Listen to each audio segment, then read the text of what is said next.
Tonight, Israel is making it plain. Prime Minister Benjamin Netanyahu says the Israeli military will not leave Gaza once it goes in. And the goal now is full-on outright occupation. That's right. It's nothing that we don't already know, but the fact that they're saying it without hesitation or reservation, that's a different level of different stage of imperial domination, I'll just say.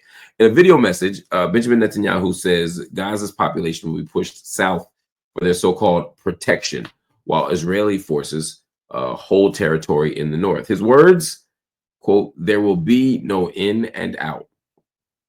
This comes after Israel's security cabinet voted to greenlight a new operation called Gideon's Chariots. And one minister flat out said the mission is to conquer, literally conquer Gaza. By the way, the U.S. military does this too, but the Israeli army has a very particular way of framing its missions. You know, Operation Swords of Iron was October 7th. This one is Gideon's Chariots. It always sounds honorable. It often alludes to the Bible. It sounds like it's someone on the right side of justice, and yet the consequences are this.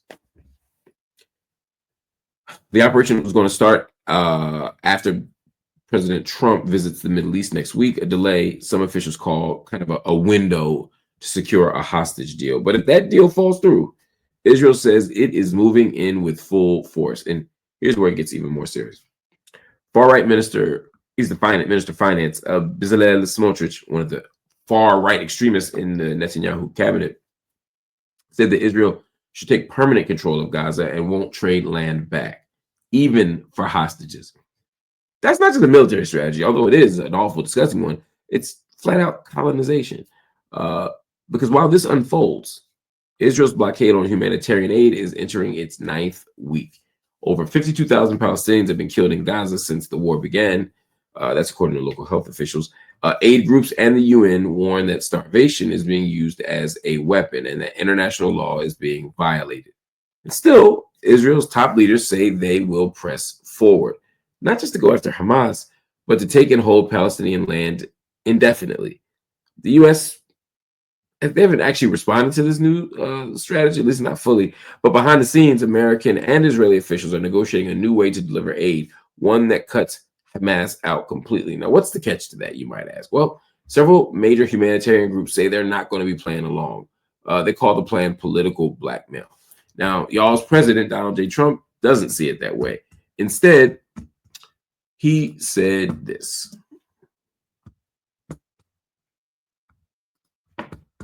And we'll work with you. We've got a lot of work to do to get it going, but we'll work with you and we'll try and make the dream come true.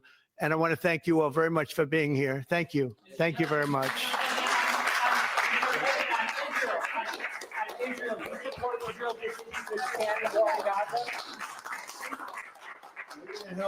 We're going to help the people of Gaza get some food. People are starving, and we're going to help them get some food.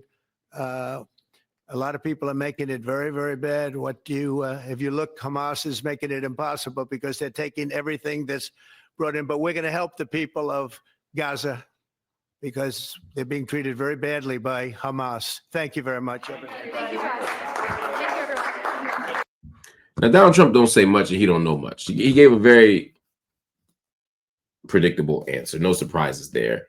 This is, Hamas is the problem. We're going to help the Palestinian people. This imperial intervention is actually for the people. All the same BS lines that he always says. But it's interesting how he frames it, right? Hamas is the reason why food isn't getting in. That flies in the face of everything that all the international community has said. It flies in the face of what Palestinians themselves have said in Gaza, and it flies in the face of what we can see with our own eyes. But at the end of the day, what Trump is getting at and what Trump is speaking to is this firm commitment by the state of Israel to control significant parts of Gaza, to annex it, to colonize it, and to never give it back. And it's hard to watch this and not accept a very basic premise, which is that that's what they want to do from the beginning. Israel's always said they wanted to do this. And people like Bezalel Smotrich, the finance minister, or Itamar Ben-Gvir, and other people in that right-wing coalition of Netanyahu's, they've all said the same thing. They think all this land is theirs. and they don't make any bones about taking it. This is a problem, but it's not a surprise. So it'll be interesting to see what the United States does about it.